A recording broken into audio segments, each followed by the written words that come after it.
변남영용 롬파리팔 네 번째 말씀을 전하려고 합니다. 우리 303 비전 성경암송학교에 말씀 암송하면 구호를 외치죠. 구호 한번 해볼까요? 구호 말씀 암송 준비. 할렐루야. 예수님의 참 제자, 주 안에서 항상 기기감찬순, 변남영용 롬파리팔, 살아계신 하나님의 말씀. 네, 이 처음 암송학교에 들어오거나 엠마오교에 오면 이건 또 뭐냐, 무슨 이건 어느 경전에 있는 내용인가 이렇게 당황해하기도 합니다. 우리 작년에 소천하신 여운학 장로님께서 40이 넘은 나이에 예수님을 믿고 50평생 90이 될 때까지 반백년을 이 말씀 한 평생을 사시면서 정리한, 어떻게 보면 이제 장로님의 인생 구절과 같은 이제 철학들이죠. 예더른들은 표호 만드는 걸 좋아했잖아요. 그래서 표호 만들고 구호 제창하고 그렇게 선포하다 보니까 이거 외에도 엄청나게 많은 구호들을 만드셨는데, 저희가 추려서 이걸로 계속 이렇게 밀고 이렇게 하고 있는 것이, 여기에 많은 내용들이 담겨져 있습니다. 한 번 더 해볼까요? 시작. 할렐루야. 예수님의 참제자, 주 안에서 항상 기기감찬순, 변남영용 롬파리팔, 살아계신 하나님의 말씀. 그렇게 놔두고 보면 할렐루야는 이 화면에 있죠. 할렐루야는 우리 인생의 궁극적인 목적, 하나님을 찬양하는 일이죠. 예수님의 참제자는 우리 인생의 목표예요. 할렐루야는 목적이라면 예수님의 참제자는 우리가 궁극적으로 도달해야 될 인생의 주님 닮음, 주님의 제자로 사는 것 이겠죠. 또 작은 예수로 살도록 부르신 목표라고 한다면, 그 다음에 주 안에서 항상 기기감찬순이란 말은 우리가 주님 안에서 항상 힘써야 될 것이 5가지가 있는데, 주 안에서 항상 기뻐하라, 주 안에서 항상 기도하라, 주 안에서 항상 감사하라, 주 안에서 항상 찬송하라, 주 안에서 항상 순종하라. 이 5가지의 우리가 행해야 될 삶의 태도이죠. 그럼에도 불구하고 우리 삶에 시시각각이 다가오는 헤아릴 수 없는 많은 고난과 고통의 문제를 겪게 될 때 계속 화면이 있어도 되는데, 겪게 될 때 뭐라고 합니까? 변남영용 롬파리팔 하잖아요. 변남영용 롬파리팔. 제가 변남영용, 우리 설교가 지금 변남영용이잖아요. 변남영용을 가지고 사행시를 지은 거죠.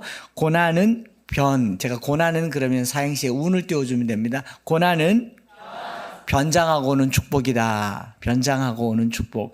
우리가 당장에는 무섭고 피하고 끝내고 싶지만 겪고 나면 이것이 복이 된다라는 말이고, 고난은 영적 기상 나팔소리, 영적 기상 나팔소리다. 세상에 젖어 잠이 들었던 우리 영혼을 깨우는 기상 나팔소리. 그 다음 고난은 명품 만들기, 하나님의 명품 만들기이다. 여러분, 원석이 아무리 값비싸도요, 그냥 하면 원석이지만 다듬어서 더 빛나게 하면 더 비싸잖아요. 똑같은 금이면 그 무게의 값이 있지만 브랜드에 따라서 가공한 브랜드에 따라서 금 목걸이가 될 수도 있고 뭐가 될 수 있는 것처럼 이렇게 깎아내서 명품이 되는 과정에는 고통이 따른다라고 얘기하죠. 그리고 마지막 고난은 용광로와 같다. 거룩한 용광로, 우리 안에 불순물을 태워서 정금 같게 나오게 순결하게 하는 이 도구이다. 그러므로 예수님의 참제자로 이 땅을 살아가는 동안 우리는 무수한 고난을 겪고 또 고난의 결과로 고통의 문제들을 계속 대하게 됐지만, 그러나 그런 과정에서 우리는 이것이 궁극적으로 내게 복이 되겠구나라고 생각하기도 하고, 또 내가 미처 깨닫지 못하는 어떤 깨달음, 깨우는 나팔 소리가 무엇인가 생각하기도 하고, 우리의 삶을 빛나도록 순결하도록 만드는 하나님의 손길이구나라고 생각하니, 롬파리팔, 하나님을 사랑하는 자, 곧 그의 뜻대로 부르심을 입은 자들에게는 모든 것이 합력하여 선을 이루느니라. 로마서 8장 28절. 저자 한창수, 이런 책도 있지 않습니까? 유튜브 채널도 있고, 이때 그림이 착 나오면 참 좋겠다, 그죠? 네, 제가 미국 갈 때 들고 간 짐이 무거운 이유는 책을 많이 들고 가기 때문에 그랬어요. 롬파리팔, 그렇죠. 그래서 이제 할렐루야 하면 예전에는 할렐루야 그러면 아멘 하잖아요. 할렐루야 그러면 아멘 하는데 우리 교회에서는 어제 집사님이 할렐루야 그러니까 예수님의 참제자 그러더라고요. 반응이 달라졌어요. 할렐루야. 그렇죠. 네.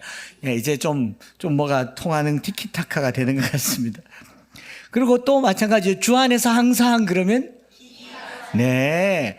막 뭐 어려운 일이 있을 때 변화명령 그러면 롬파리팔 이렇게 주고받는 이런 것들이 이제 롬파리팔 이런 거죠. 그래서 오늘 그 변화명령 중에 영적 기상 나팔 소리를 가지고 말씀을 전하려고 합니다.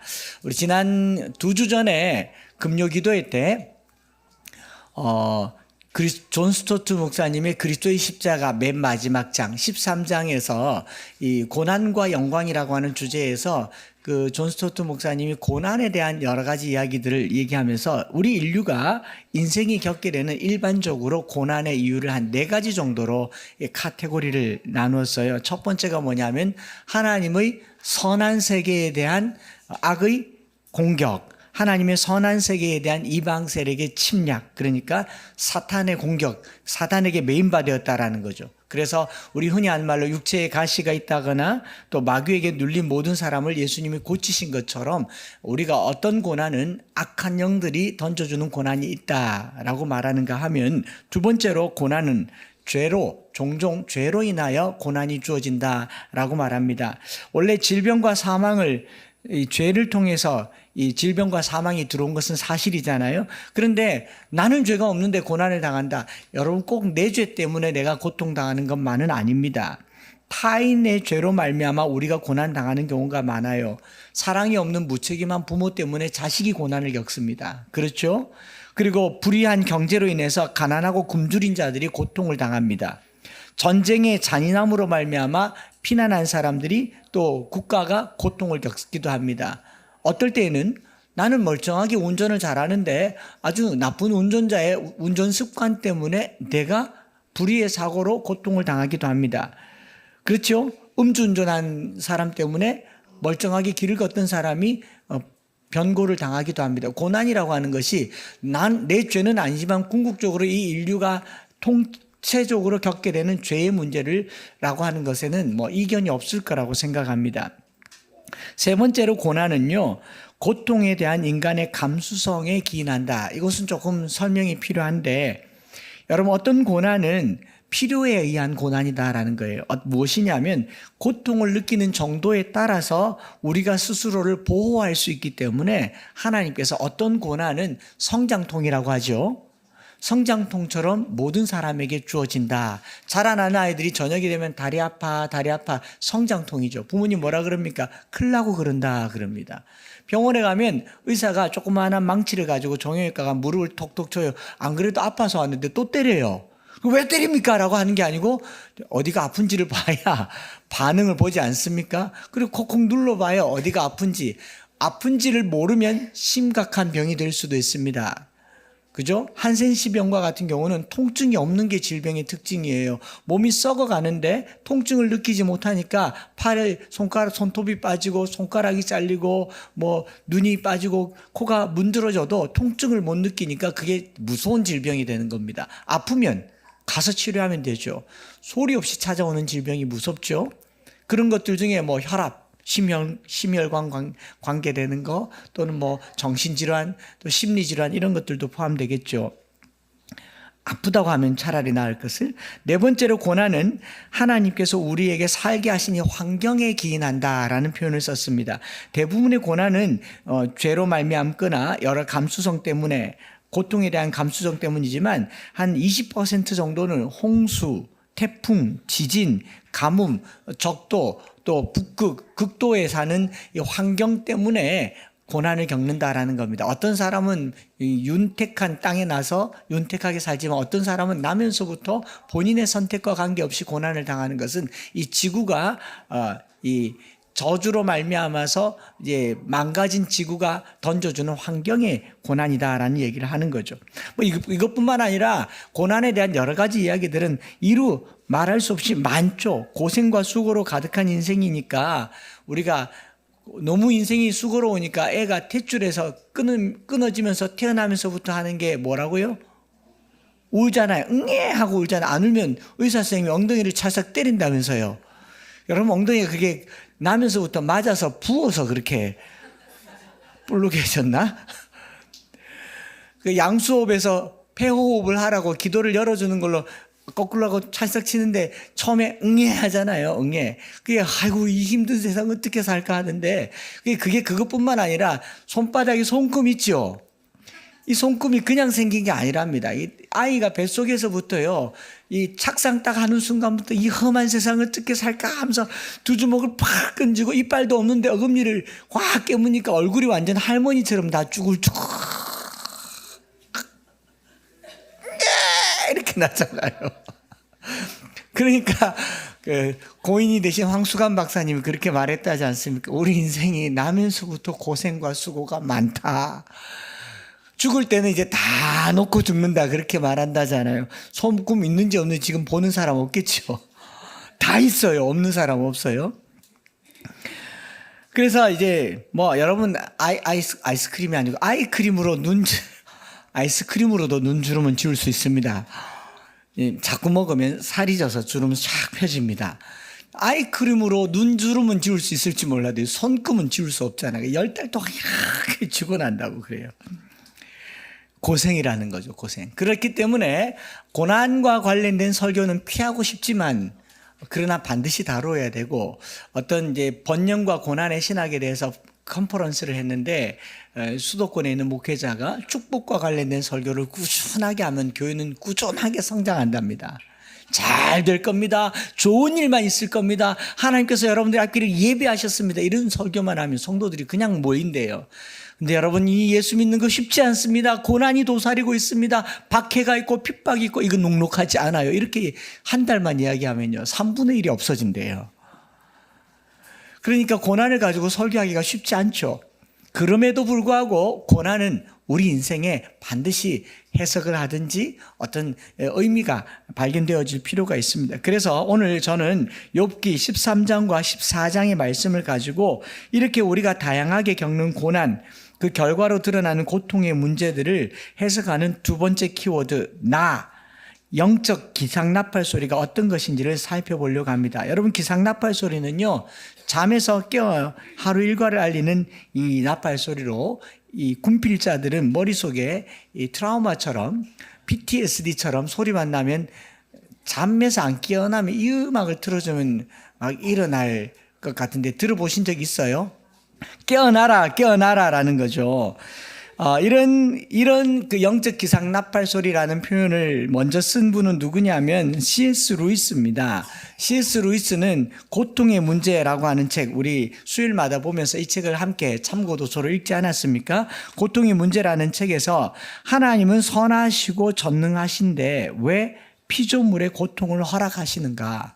하나님은 선하시고 전능한 분이라고 하면서 왜 피조물의 고통을 허락하시는가라는 질문으로 시작합니다. 모두들 한 번쯤 느껴보셨을 거예요. 아니 하나님이 이건 좀 심하지 않느냐. 감당할 시험을 주시고 시험 당할 쯤에 피할 길도 준다던데 완전 피할 길도 없이 이거 뭐냐 이런 생각들을 하게 되면서 하나님의 이 정의로움, 신정론에 대한 회의로 이 책은 시작됩니다. 하나님이 좋으신 분인데 까닭 없이 타인으로부터든 자신의 잘못으로든 환경의 문제든 우리가 고난과 고통을 당하면 하나님이 선하다 혹은 전능하다라는 생각보다는 하나님 참 못됐다 혹은 내게 관심이 없다 나를 못 건져내니 하나님은 무능하기까지 하다라는 생각으로 귀결될 때 이것을 변증적으로 잘 풀어낸 책이 고통의 문제라는 책입니다. 두껍진 않은데도 생각보다 여러 번 읽어야 그 의미가 들어올 만큼 심도 있게 기록된 책이죠. 하나님께서 왜 나에게 이렇게 고통스러운 일들을 그리고 또 나는 나라고 쳐도 어떨 때는 저기 죄 없는 아이들 정말 무고한 사람들이 정치 지도자들이나 혹은 운전을 잘못하는 사람들에 의해서 무고하게 희생하는 사람들을 보면서 하나님 너무한 거 아니야? 너무 바빠서 못 하시는가? 저기 강원도 시골 골짜기에 주말만 되면 응급 환자들이 쏟아내리는 돌담병원에서도 김사부는 웬만하면 다 살려내는데 왜 우리 하나님은 못 살려내느냐 이 말이죠. 김사부만도 못한 하나님 같으니라고. 이런 생각이 들게끔 하니까 C.S. 루이스가 인간의 고통에 대한 질문을 하나님의 전능하심과 선하심에서 해석하려고 하지 않았다라는 점이 아주 독특한 부분입니다. 이 책을 여러 번 읽어보면 이런 말이 있어요. 하나님이 선하지 않아서, 하나님이 무능해서가 아니라 인류가 선악과를 따먹으면서 스스로 잘못 사용한 자유의지에서 그 고통의 문제를 풀고 있어요. 그 자유의지를 잘못 사용한 그 순간이 얼마나 위험한 순간이었는지를 변증법적으로 설명을 하는데 이렇게 말합니다. 하나님의 전능하심이 타락하여 저주받은 이 인생의, 이 세상의 자연 질서 및 자유의지와 맞물려 있는 고통을 배제한다면 그것은 이미 세상이 끝나버렸다는 증거다. 종말이 왔다는 증거다. 이렇게 얘기합니다. 다시 설명을 하면요. 그 자연 질서와 자유의지로 살아가는 인생 그 자체에서 자유의지로 말미암아 일어난 결과를 배제한다라는 말은 자유의지가 사라졌다라는 말이다라는 거죠. 자유의지를 피조물에게 허락하지 않은 것과 다를 바가 없으니 그러면 하나님이 우리의 고통에 직접 개입하거나 하나님의 전능하심이 우리의 모든 삶의 문제를 해결해 버렸다라는 말은 우리는 이제 더 이상 사람이 아니라 로봇가 되는 겁니다. 기계, 인조인간이 만든 세상이 되는 겁니다. 인조인간으로 구성된 세상은 고통이 없어요. 프로그램대로 돌아가기 때문에. 인간은 고통이 있어요. 왜? 프로그램대로 안 사니까. 일찍 들어오라 하는데 일찍 안 들어오고, 먹지 말라 하는데 먹고, 하지 말라 하는데 하고, 해라 하는데 안 하니까. 기요 아니요? 하나님이 그걸로 말미암은 고통의 문제를 제거해버리면 저와 여러분들은 이제 인조인간 로봇가 되는 거죠. 기가 막힌 해석을 하지 않았습니까?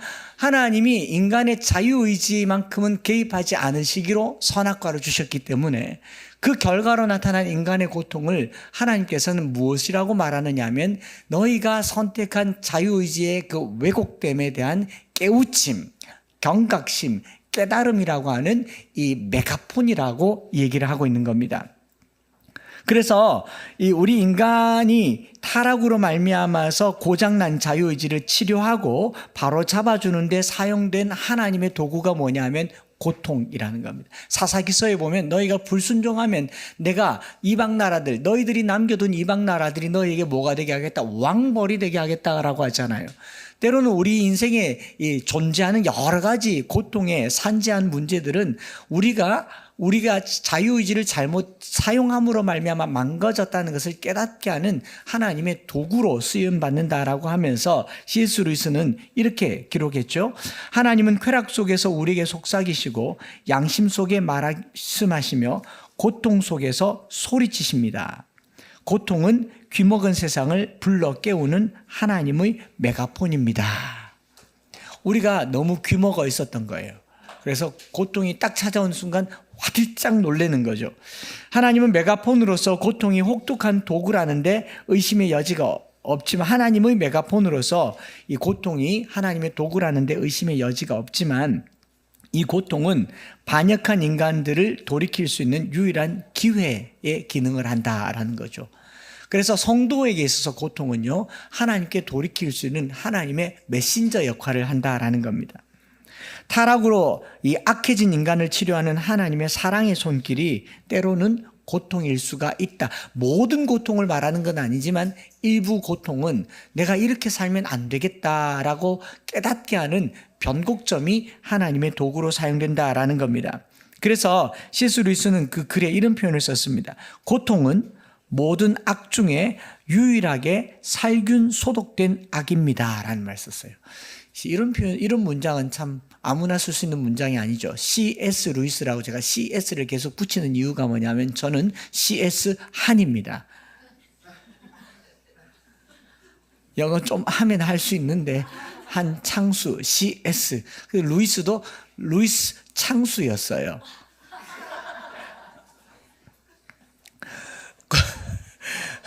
고통은 모든 악 중에서 살균 소독된 악이다라는 말은 내게 악하게 다가오는 것 같지만 살균되어서 이게 선하게 쓸 수 있는 하나님의 도구다라는 겁니다. 선과 악은 구별되지만요, 하나님이 악을 들어서 선하게 사용할 수도 있다라는 게 고통이라는 겁니다. 그러므로 고통을 마주하게 될 때 우리는 하나님의 전능하심과 선하심을 신뢰하고 하나님께서 치료하시는 사랑의 손길로 그것을 받아들일 수 있는 믿음도 필요하고요. 하나님께서 부수거나 파괴하는 것은 우리를 부수거나 파괴하려고 함이 아니라 깨워서 하나님의 성품, 신의 성품에 참여하게 하기 위함이다라는 겁니다. 사람이 언제 겸손해지느냐? 아프면 겸손해져요. 아프기 전까지 자기 몸을 얼마나 신뢰합니까? 이대로 살면 만세까지 살 수 있을 것처럼 운동도 이제 뭐 근육도 안 생기는데 50, 60 돼서 근력 운동한다고 막 이 팔거천에 가보세요. 열심히 근력 운동을 합니다.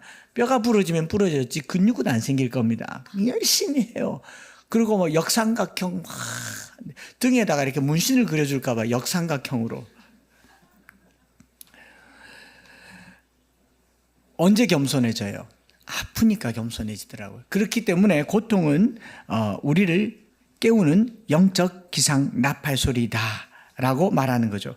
이런 고통을 수반한 여러 종류의 고난들은 하나님께서 우리를 깨워서 신의 성품에 참여하게 하는데, 특별히 우리가 욥기를 통해서 보게 되는 영적 기상 나팔 첫 번째 한 3번 정도 설교를 할 텐데, 오늘 하나님께서는 어떤 기상 나팔 소리로 우리를 깨우시는가, 이 음성을 들어보려고 하는 겁니다. 욥은 극심한 고통 속에서 새 친구의 위로가 잠시 한 일주일 정도는 위로가 되었던 것 같아요. 그런데 일주일 지나고 나니까 이 친구들이 하는 말이 계속 염장을 지르죠. 속을 벅벅 긁어대요. 정말 실제로 친구들이 말한 대로 욥이 잘못을 했다고 하더라도 그거 대놓고 말해서는 안 되잖아요. 병원에 환자들 누워 있는데 목사님들이나 성도들이 신방 가가지고 신방 가서 위로 기도해 주는데 서로 알아요. 뭐가 잘못됐는지. 뭔 짓을 했는지 서로 아는데 네 회개하라고 하나님께서 네 아프게 했다, 이 말하면 위로가 됩니까? 태어나는 순간 손절이에요. 그러지 않습니까? 그 말이 목 끝까지 올라오더라도 빨리 나으세요, 위에서 기도할게요, 돌아서면서 회개하라, 천국이 가까워 있는, 뭐 이럴지 몰라도 대놓고는 말 못하잖아요. 그런데 욥의 새 친구가 대놓고 막 그만큼 잘못했지도 않은데 얘기를 하니까 욥이 한 12장까지 이야기를 듣다가 이제 머리끝까지 터진 거죠. 그래서 1차 토론이 끝나면서 12, 13, 14장으로 욥이 이제 말을 한 내용이 1차 욥의 이제 마지막 결론 부분이죠. 그 12, 13, 14장은요, 욥기 전체에서 욥이 한 말 중에 두 번째로 긴 말입니다. 29장부터 31장이 가장 길고요. 그 다음으로 길게 욥이 한 말이 12장부터 14장이고, 그 12장부터 14장까지의 앞부분은 새 친구와의 논쟁을 결론 짓는 내용이고, 나 죄 없는데 왜 그래 너희들, 정말 그러지 마, 뭐 이런 얘기로 진행했다면, 13장 20절부터 오늘 우리가 읽은 28절 그리고 14장 전체는 무엇을 표현하고 있냐면, 이전에 없었던 1장부터 12장까지 없었던 기도를 하고 있습니다. 기도. 욥이 앞에 하소연을 하긴 했어요. 주신 이도 하나님이시고 거둬가신 이도 하나님이십니다. 하나님, 차라리 내가 나지 않았더라면 내 생일을 저주합니다. 이런 하소연을 하지만 이렇게 긴 문장으로 기도하는 것은 욥기가 시작되고 처음 지점인 거죠. 그러니까 눈여겨볼만 하지 않겠습니까? 욥은 그가 당한 절실한 고난과 고통 가운데 이 고통의 문제를 설명하려고 하는 3명의 친구들과의 많은 대화 속에 어떤 결론을 내리느냐? 너희랑 대화해서는 답이 없다. 나는 기도하겠다. 고난은 우리를 기도로 이끄는 기상나팔 소리인 것이죠. 그래서 13장 20절부터 이렇게 얘기하지 않습니까? 오직 내게 2가지 일을 행하지 마옵소서. 그리하시면 내가 주의 얼굴을 피하여 숨지 아니하오리니 곧 주의 손을 내게 대지 마시오며 주의 위엄으로 나를 두렵게 하지 마실 것이니이다. 그리하시고 주는 나를 부르소서. 내가 대답하리이다. 내가 말씀하게 하옵시고 주는 내게 대답하옵소서. 고통이 너무 크니 내게 손대지 말아달라라고 얘기를 하고, 또 하나는 너무 고통스러우니 한 번쯤 불러달라. 그 말은 기도를 해도 하나님이 안 불러준다는 거죠. 그런데 어떻게 기도를 하느냐? 그럼에도 불구하고 욥과 욥의 대화는, 욥의 이 기도는 이 프레임을 다르게 가져갑니다. 지금까지는 끊임없는 논쟁으로 가져가다가 대화의 대상을 바꾸었다라고 하는 점에서 아주 중요한 지점이죠. 먼 길 찾아오는 새 친구들이 대화의 대상이 아니라 이제 대화의 대상이 하나님이 되었다라는 겁니다. 그리고 14장 끝까지 하나님께 자신만의 대화를 쏟아내고 있습니다. 그리고 이 대화의 끝에 아직 하나님은 아무 말도 하지 않고 있다는 것이, 그냥 투쟁하듯이 호소하듯이 절박함과 절실함을, 하나님 죽으면 못 살아나는데 저 이제 끝이에요. 이제 끝이에요. 저 좀 살려주세요. 이런 절절함을 호소한 게 14장의 내용인데, 이렇게 기도에 표현하고 있습니다. 물어볼게요. 여러분 이렇게 기도하면, 이렇게 간절하게 기도하면 하나님이 들으십니까? 들어주신다. 뭐 다수결로 결정할까요? 안 들어주신다. 보고 들어주신다. 들어주기는 들어주는데 나중에 들어주신다. 듣기는 듣는데 들어만 주신다. 무슨 말인지 아시겠습니까? 접수만 한다. 접수는 되었습니다. 그 다음은 없다. 뭐 이런 게 기도입니까? 그러면 기도는 왜 합니까? 여러분들은 뭘 얼마나 많이 기도했는지 모르겠지만 기도한 대로 다 응답받았습니까? 그런데 왜 목사님들은 기도하라, 기도해야 된다, 기도가 중요하다라고 말하고 있느냐고요. 또 어떤 사람은 기도로 하나님을 조종하려는 분이 있어요. 하나님 빨리요, 확, 뭐 하나님 꼼짝 못하게 하는 그런 기도를 하려고 해요. 여러분 기도가 하나님과 대화라고 하지만 사실요, 하나님은 대답도 잘 안 해주세요. 들어본 적 있어요? 들어본 적도 없잖아요. 다만 내가 믿을 뿐이지. 여러분 소원 성취가 기도의 목적이 아닙니다. 내가 원하는 것을 반드시 이뤄내려고 기도하는 게 아닙니다. 그런 기도는 잘 들어주는 데가 대구에는 한 군데 있습니다. 알죠? 갓바위 입구에 적어놨어요. 무엇이든지 한 가지의 소원은 들어주는 기도의 도량. 급한 거는 거기 가세요. 한 번은 갔다가 회개하시든지 어쩌면 들어줘야지. 기도는요, 소원 성취가 목적이 아니에요. 하나님 없음, 기도는요, 욥기 14장을 읽어보면요, 살려달라는 기도가 아니에요. 내가 죽을 것 같습니다라는 그냥 자기 한탄입니다. 나는 죽으면 이제 못 삽니다. 하나님 저는 이제 끝이에요. 하나님 저는 이제 끝이에요. 이런 표현입니다.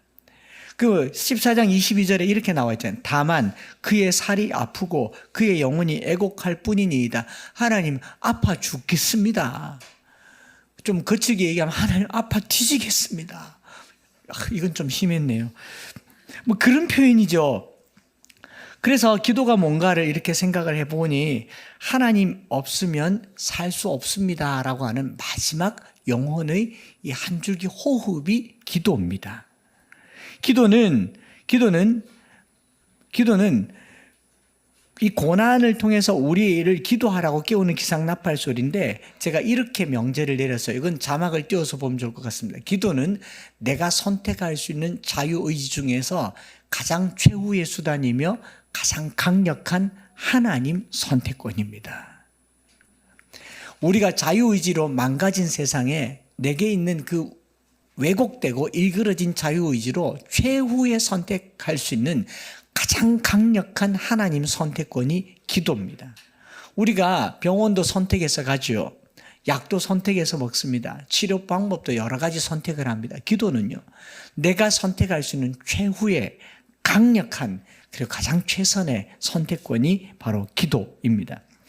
타락하고 박살나버린 우리의 자유의지의 선택권을, 우선 선택권을 하나님께 드리는 것이 바로 기도이고, 이것을 영적 기상나팔소리라고 합니다. 영적 기상나팔소리, 빰빰빰빰빰빰빰빰빰빰빰빰 소리 들리면 어떻게 들어야 되냐면 기도해라, 기도해라, 기도해라 들으시기 바랍니다.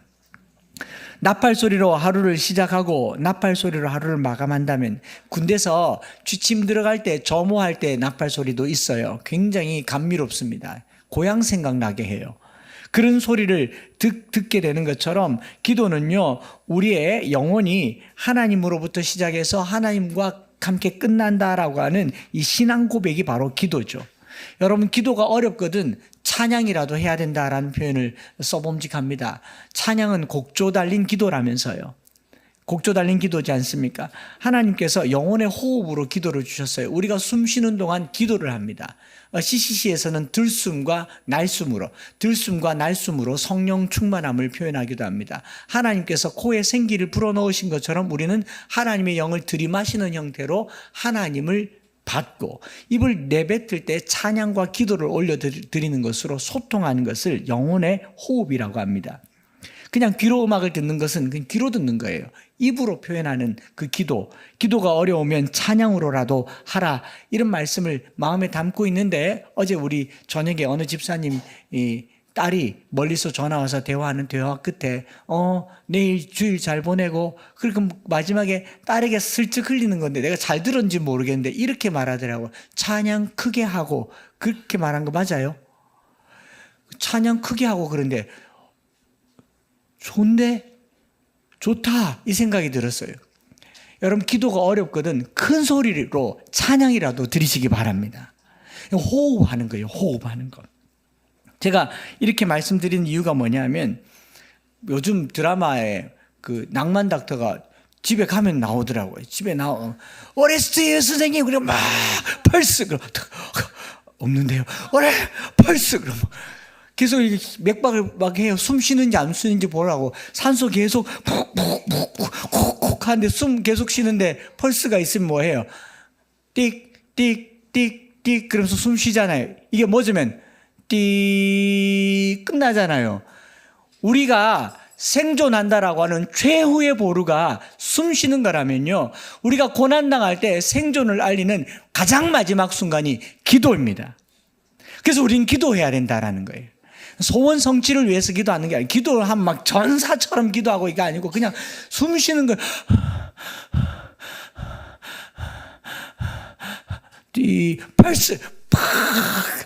펄스 그러면서 심장을 뛰게 하는 이거 기도예요. 제가 말씀 생각하면서 우리나라 기독교가 과거와 지금의 가장 큰 차이가 뭔가를 생각해 보니, 기도가 현저하게 줄었다는 거예요.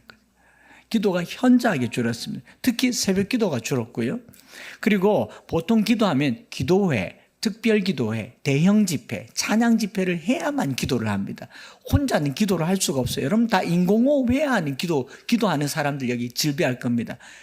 일주일 동안 성경 한 장도 읽기 어려운 성도들 성경 이제 좀 읽혀놨으면, 암송 좀 해놨으면 이제 뭐 하면 되겠습니까? 기도하시기 바랍니다. 기도하시기 바랍니다. 이게 기도라고요. 우리가 지금 한번 보세요. 기도하려고 하면 기도가 안 돼서 자꾸 막 어딜 찾아다녀요. 특별 집회 다니고 무슨 나무 짝대기 들고 기도하고, 막 음악 쫙 깔려야 기도하고, 찬양 쫙 깔려야. 아니면 기도가 왜 안 돼요? 숨 쉬는데 그렇게 어렵습니까? 숨 쉬라고요. 숨 쉬고 계시면 기도가 되는 줄 믿습니다. 소설 25시를 쓴 이제 비르질 게오르규라고 하는 사람이 1930년대에 군에 잠수함의 수병으로 복무했는데요. 이 1930년대에 잠수함, 옛날 잠수함이니까 잠수함이 바다에 이렇게 내려가면 산소 측정 장치가 없기 때문에 항상 토끼를 태운답니다. 토끼가 산소에, 공기량에 민감해서 산소가 부족하면 토끼 귀에 나온 핏줄이 터진대요. 사람들보다 더 빨리 한 7시간쯤 먼저 귀에 핏줄이 터지면 잠수함이 부상해서 이제 산소를 더 집어넣는, 그래서 submarine rabbit이라고 해서 잠수함 토끼라는 별명이 붙을 정도로 이 토끼는 공기 양에 아주 민감한 짐승입니다. 그런데 데리고 탔던 토끼가 병으로 죽어버렸어요. 근데 작전은 수행해야 되니까 함장이 이 몸에 좀 예민하고 또 자기가 조금 예민하니까 이 게으르기라고 하는 사람을 맨 밑바닥에, 함정 맨 밑바닥에 넣어서 밥을 잘 먹거나 사람이 시름시름 앓으면 자 부상으로 올라갔다가 내려왔다가 그 경험을 살려서 그 사람이 남긴 유명한 말이 그런 거죠. 그 병든 시대에 시인과 작가는 늘 깨어 있어야 한다. 오늘날 병든 시대에 교회와 목회자는 늘 깨어 있어야 한다라는 거죠. 오늘날 고통 가운데 있는 성도들은 기도로 깨어 있어야 한다라는 겁니다. 기도를 하는 게 내가 살아있다라고 하는 증거라는 거죠. 고난은 우리 삶 속에 우리를 기도로 깨우는 영적 기상 나팔 소리입니다. 그래서 욥은 이 욥의 기도의 내용보다 더 중요한 것은 욥이 기도했다라고 하는 사실인 거죠. 그래서 욥은 하나님의 영광 가운데 자신이 얼마나 비참한 존재라는 것을 고백하며 기도의 자리로 나아가고 하나님 앞에 자기의 고통을 토로하는 방식으로 13장 이후로는 하나님께 자주 등장하고 있는 모습을 보게 되는 거죠. 그래서 이 말씀을 이제 정리하고 마무리하면서 세 가지를 같이 적용을 해보려고 합니다. 욥기는요, 욥이 어떤 내용으로 기도했다라기보다 우리에게 이걸 말해주고 있는 것 같아요. 첫째로 우리가 고난당하면 기도의 자리를 찾아야 된다라는 겁니다. 기도하려고 해야 된다. 어떤 형태로든 기도하려고 해야 된다라는 겁니다. 기도하러 산으로 가고 기도하러 교회로 가는 것 그 자체가 이미 나팔 소리 듣고 깨어나는 겁니다. 기도를 하기 시작하는 순간 살아나는 거예요. 마음에 기도해야겠다는 소리가 들리면 여러분들은 나팔 소리를 들은 줄 믿습니다. 오늘 이 말씀을 듣는 순간 내가 기도를 조금 더 해야겠다라는 생각, 새벽이든 저녁이든 시간을 정해서든 골방으로든 교회로든 나와서 기도를 해야겠다라고 마음먹으면 나팔 소리가 들리는 거예요. 목사인 저조차도 기도보다 일이 많은 시대에 살고 있습니다. 활동이 훨씬 많은 시대에 살고 있어요. 심지어는 목회자가 생활을 위해서 이중직을 해야 할 정도로 팍팍한 시대라고 얘기합니다. 그 말은 다르게 말하면 우리의 생계를 우리 손으로 먹고 살아야 되는 시대가 됐다 이 말이죠. 또 다르게 말하면 하나님이 할 일이 없다 이 말이잖아요. 어릴 적부터 그렇게 들었어요. 목회자는 강단에 엎드려서 살아야 된다라고 배웠습니다. 쌀이 끊어지면 강단에서 쌀 받아야 된다라고 들었어요. 지금은요, 커피 내려야 쌀 받아 먹고 사는 시대가 됐잖아요. 저 잘 내려요. 목사님 목회 안 하고 카페를 하는 게 좋겠습니다. 이런 말을 들을 정도로 잘 내려요. 그러나 성직자가 기도하지 않을 만큼 바빴다. 그건 나라가 망하는 일이에요. 교회가 망하는 일이라고요. 여러분 게으르기라고 하는 사람이 만약 폐활량이 엄청 좋고 웬만큼 공기 없어도 잘 참아내는데 잠수함 맨 밑에 가 있었다. 어떤 일이 일어나겠습니까? 다 죽어요. 잠수함에 토끼를 실었는데 이 토끼가 평소에 담배를 많이 태우고 공장에서 일을 많이 해가지고 웬만큼 공기가 나빠도 잘 견뎌요. 그걸 모르고 잠수함에 태웠는데 토끼 기가 바닥바닥하고 피도 안 나고 핏줄도 안 오르고 계속 괜찮아서 잠수함 계속하면요 다 죽어요. 목회자나 성도는 이 돌아가는 세태를 보면서요 더 민감하게 기도할 때 내가 살고 남이 살고 이 나라가 사는 거 아니겠습니까? 오늘 우리나라의 교회의 이 지경이 된 것은요 전도 안에서 선교 안에서가 아니라 기도가 절대적으로 부족해서라고 저는 그리 믿습니다. 영혼의 결핍이 일어나지 않도록 제가 없는 동안에도 더 많은 기도로 재단을 쌓고 교회를 깨우는 저와 여러분들 되시기를 축복합니다. 두 번째로는요, 영혼의 일기를 쓰라. 우리가 기도를 어떻게 할 것인가를 생각해 봤는데 기도를 할 수 없게끔 써보십시오. 제가 성경을 이렇게 보니까 사람과 무수한 대화 100마디보다도요 하나님의 심금을 울리는 한 문장의 기도가 필요합니다. 성경에 특별히 고난과 고통을 많이 겪은 사람들 중에 시인, 문학가, 작가, 저술가가 많았던 것 같아요. 고난이 많은, 경험이 많은 사람들일수록 이 복음서를 길게 쓴 것 같아요. 요한, 사도 요한 반모섬에서 요한계시록 썼죠. 요한 1서, 2서, 3서, 요한복음 썼죠. 사도 바울요 얼마나 복음 전하면서 고난이 많았습니까? 서신서를 다 쓰지 않았습니까? 구약에서도 고난이 많은 사람들이 하나님께 글과 시를 많이 썼던 것 같아요. 그중에 대표적인 사람이 다윗이죠. 뭔 적이 그렇게 많아가지고 그 고통 가운데 지은 시가 시편의 반이 다윗의 시 아닙니까?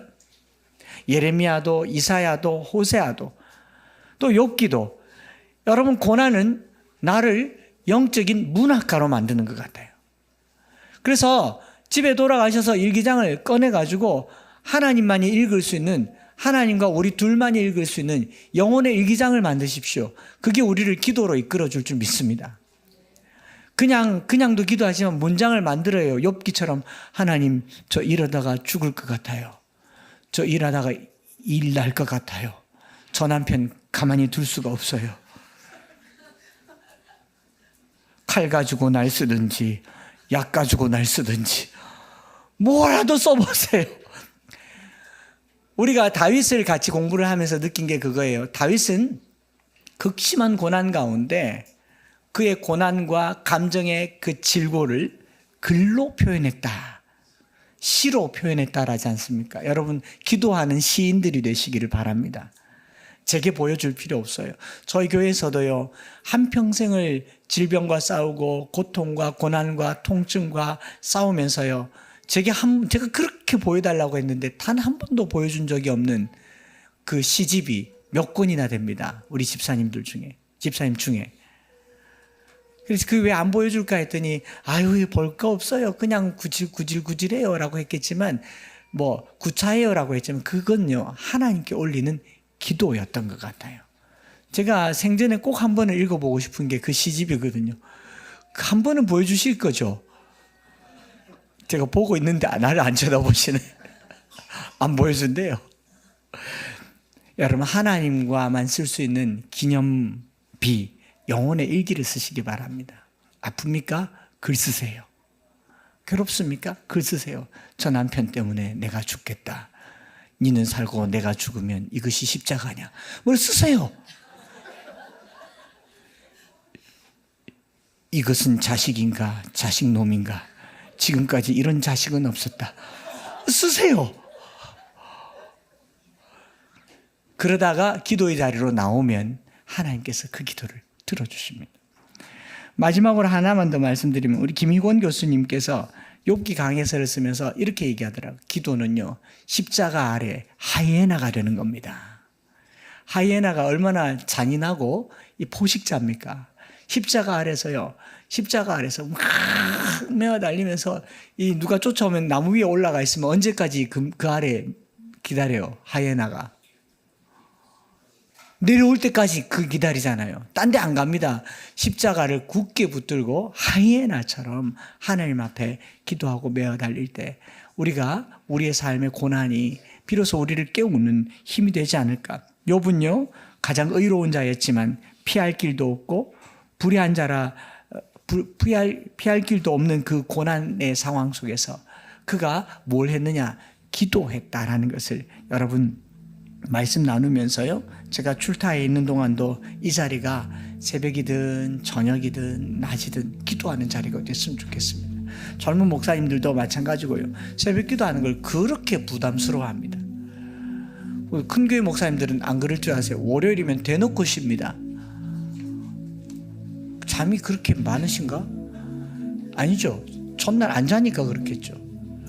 그러면서 새벽 기도에 대한 부담을 간단 말이야. 하기 싫은데 억지로 하는 거 아닙니까? 하고 싶어지는 그런 기도의 자리가 나왔으면 좋겠어요.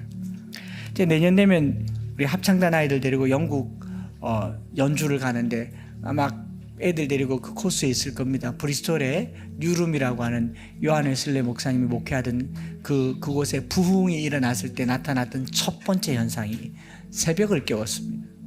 길손주 장로가 만든 게 아닙니다. 하나님이 역사하시니까 눈 뜨면 하나님을 찾게 되더라고요. 그 탄광의 광부가 이 석탄캐로 나가면서, 새벽에 나가면서 제일 먼저 예배당에 들려서 오늘의 이 위험한 광부의 작업을 하나님께 올려드리는 기도를 새벽 5시에 했다 기록이 나와 있어요.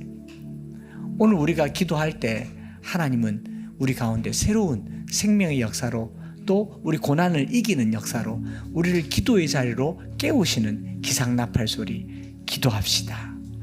온 땅의 주인 되신 주님이 우리 이름 아시며 상한 마음 돌보시며 어둠을 밝히시면서 우리는 오늘 피었다 지는 이름 없는 꽃 같지만, 바다에 있는 파도 같지만, 파도 안개와 같지만 우리를 붙드시고 우리를 귀하다 하시는 하나님께 기도하면 좋겠어요.